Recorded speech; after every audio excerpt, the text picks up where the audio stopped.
Israeli media की एक report का कहना है कि गजा के युद्ध से इजरायली सैनिकों ने अपने आप को जो वापस आए हैं वो घायल होने से कहीं ज़्यादा ऐसे सैनिक हैं जिनका जहनी तवाज़ुन यानी मेंटल बैलेंस ख़राब हुआ है।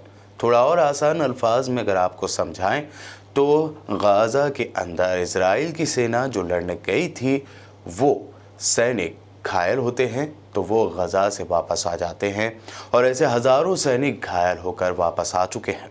इजरायली मीडिया ये दावा कर रही है कि घायल होने से कहीं ज़्यादा ऐसे सैनिकों को गजा से वापस बुलाया गया है जो अपना मेंटल बैलेंस यानी जहनी तवाज़ुन गजा के अंदर खो चुके थे, जो पूरी तरह से पागल हो चुके थे। ऐसी सैनिकों की संख्या ज़्यादा है जो गाज़ा से वापस आए हैं। तो इन सारी बातों से आप अंदाज़ा लगा सकते हैं कि गाज़ा के अंदर इजरायली सेना के ऊपर किस तरह से मौत बरसती है। हमास ने इन लोगों के ऊपर जो हमले किए हैं और उस हमले में तड़प तड़प कर इनके साथियों की जो मौत हुई है उसको देखकर ये पूरी तरह से अपना दिमागी संतुलन खो बैठे हैं और गाज़ा छोड़कर भाग खड़े हुए हैं। अब हो सकता है कि बहुत सारे सैनिक जो वापस आए हैं उन्होंने बहाना किया हो कि हमारा मानसिक संतुलन खराब हो चुका है, हम लड़ नहीं सकते, क्योंकि भाई मौत तो किसी को अच्छी नहीं लगती। साउथ अफ्रीका के बाद अब इंटरनेशनल कोर्ट ऑफ जस्टिस में इंडोनेशिया और स्लोवेनिया ने इसराइल को घेरने का प्लान तैयार कर लिया है। साउथ अफ्रीका इसराइल के खिलाफ नस्लकुशी के इल्ज़ाम लेकर इंटरनेशनल कोर्ट ऑफ जस्टिस में पहुंचा है। इसराइल ने 70 साल से जो कब्जा कर रखा है फ़लस्तीन की ज़मीन पर, उस मामले को लेकर इंटरनेशनल कोर्ट ऑफ जस्टिस पहुंच चुका है।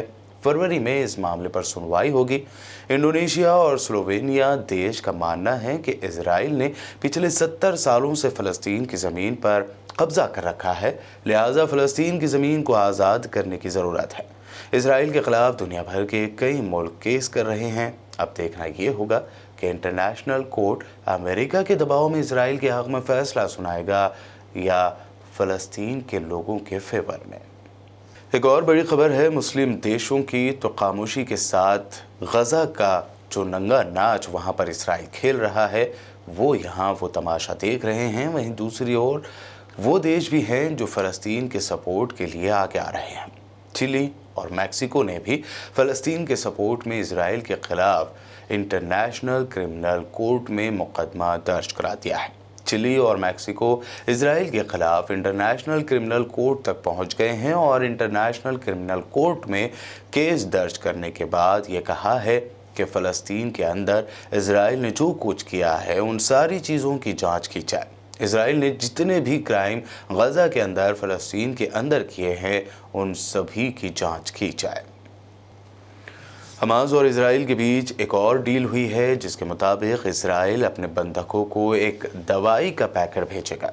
दवाइयों से भरे 5 ट्रक कल गाज़ा के अंदर पहुंच चुके हैं। कतर के एक पूर्व अधिकारी फ़हाद अल मालिकी ने कतर के एक्स इंटेलिजेंस ऑफिसर्स ने एक पोस्ट करते हुए हमास को अलर्ट कर दिया है कि इसराइल जो दवाइयों के पैकेट अपने बंधकों को भेजेगा वो उस पैकेट में स्पाई बेयर यानी एक तरह का स्पेशल ट्रैकिंग डिवाइस का इस्तेमाल कर सकता है। दवाइयों के जो बॉक्स इसराइल भेजेगा उसमें टैबलेट के अलावा बहुत सारे कैप्सूल वगैरह भी होंगे। तो उन कैप्सूल पर इसराइल एक सेंसर डाई लगा सकता है। ये बहुत छोटी सी होती है जो पहचान में नहीं आती है।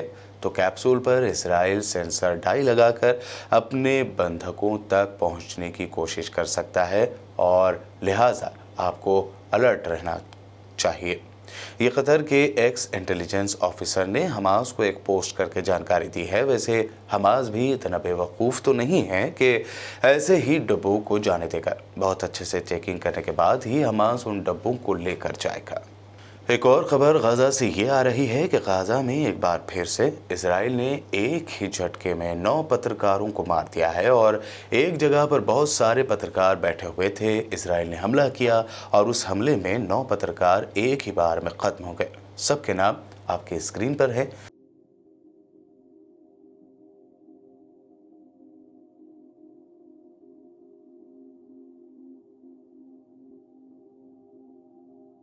जिन जिन लोगों की इस हमले में मौत हुई है तो इजराइल कह रहा है कि हम तो जानबूझकर पत्रकारों को नहीं मारते हैं, लेकिन टारगेट करके सभी पत्रकारों को उसने यहाँ मारा है।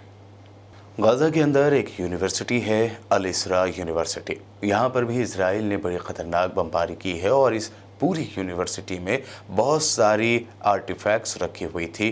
लगभग 3000 आर्टिफैक्ट्स वहाँ की इजरायली सेना यूनिवर्सिटी से चुरा कर ले गए। के बाद खुद अल इसरा यूनिवर्सिटी के प्रशासन की तरफ से बताई गई है।